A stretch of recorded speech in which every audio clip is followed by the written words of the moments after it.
తెలంగాణ రాష్ట్ర సాధన ఉద్యమకారులకు అండగా ఉంటామని పెద్దపల్లి ఎమ్మెల్యే చింతకుంట విజయరామారావు తెలిపారు. పెద్దపల్లి పట్టణం నందన గార్డెన్లో తెలంగాణ ఉద్యమకారుల ఫోరం పెద్దపల్లి జిల్లా అధ్యక్షులు గుండేటి ఐలయ్య యాదవ్ ఆధ్వర్యంలో రాష్ట్ర ముఖ్యమంత్రి రేవంత్ రెడ్డికి కృతజ్ఞత సభ ఏర్పాటు చేశారు. ఈ సమావేశంలో ముఖ్య అతిథిగా పెద్దపల్లి శాసనసభ్యులు విజయరామారావు, ఉద్యమకారుల ఫోరం రాష్ట్ర అధ్యక్షులు చీమ శ్రీనివాస్ హాజరయ్యారు. ఈ సందర్భంగా వారు మాట్లాడుతూ పార్టీలకు అతీతంగా ఉద్యమకారులు ఎవరైనా తనను సంప్రదించవచ్చని తెలిపారు.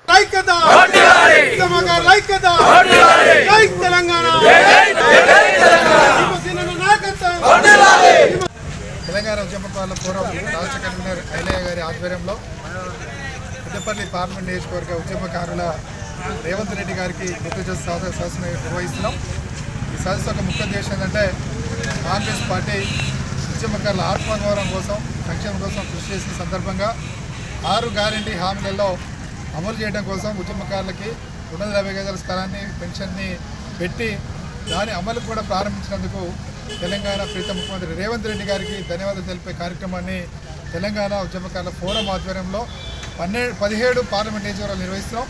ఈరోజు 7వ తారీఖున పెద్దపల్లి పార్లమెంట్ నియోజకవర్గం ప్రారంభించినాం. ఈ రోజు నుంచి ఫిబ్రవరి 4వ తారీఖు వరకు ఈ 17 పార్లమెంట్ నియోజకవర్గాల సమావేశం నిర్వహిస్తున్నాం. ఈరోజు పెద్దపల్లిలో ఉన్నది, తర్వాత మధ్యాహ్నము కరీంనగర్ పార్లమెంట్లో జరుగుతుంది. ఈరోజు పెద్దపల్లి సమావేశానికి వందలాది మంది ఉద్యమకారులందరూ కూడా చాలా ఉత్సాహంగా ఉన్నారు. ఈరోజు ప్రతి ఒక్క గ్రామంలో ఉద్యమకారులందరూ కూడా ఆత్మగౌరవంతో తలెత్తుకుని తిరుగుతున్నారంటే తెలంగాణ ఉద్యమకారుల గురించి ఆలోచించినటువంటి కాంగ్రెస్ పార్టీ పెట్టినటువంటి ఈ యొక్క ఉద్యమకారుల సంక్షేమ పథకాల వల్ల ఈరోజు ప్రతి ఒక్క ఉద్యమకారుడు కూడా రేవంత్ రెడ్డి గారిని తెలంగాణ ఉద్యమకారుల ఆత్మీయ బంధువుగా భావిస్తున్నారు.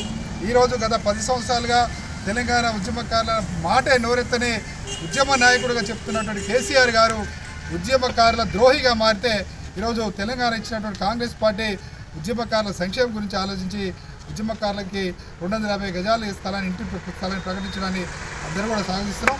ఈ సందర్భంగా పెద్దపల్లి జిల్లా ఉద్యమకారులందరూ కూడా ప్రీతం ముఖ్యమంత్రి రేవంత్ రెడ్డి గారికి ధన్యవాదాలు తెలియజేస్తున్నారు. మరిన్ని అప్డేట్స్ కోసం మా ఛానల్ని సబ్స్క్రైబ్ చేయండి.